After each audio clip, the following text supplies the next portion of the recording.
jou kinders se foto's van 2015 nog steeds in 'n sakkie? Ma van die jaar. Never fear, Woodtekkie is hier. Ek is Carla en dis tyd vir 'n Woodtekkie sessie. Wat se tyd is dit? Kreatiwiteit. Hier by Woodtekkie is ons baie trots op ons skoolrame.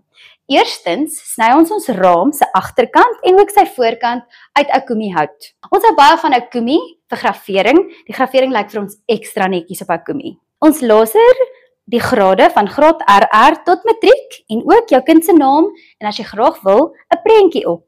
As Susan hom klaar gesny het en Kay hom klaar vir ons afgevee het onder in die werkswinkel, dan kom hy boontoe en dan plak ek hom. Laat ek julle wys hoe. Ons vat die voorkant van ons raam, ons draai hom om en dan gebruik ons 60 seconds om hom te plak. Onthou, met 60 seconds moet jy nie te veel gom gebruik nie, jy sit net 'n paar dots op.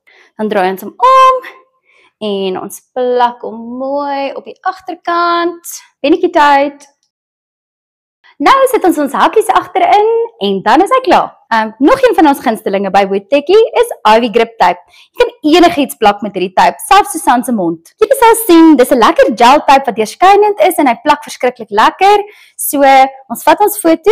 Jy het basies net 2 klein stukkies nodig agter op die foto om hom mooi vas te plak.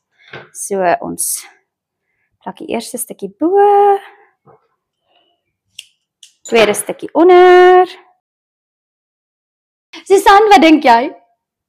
Sê jy my kind is lelik. Jou grandvriendin met die straathuis gaan nie so ene hê nie. Each a heart out Hildegard.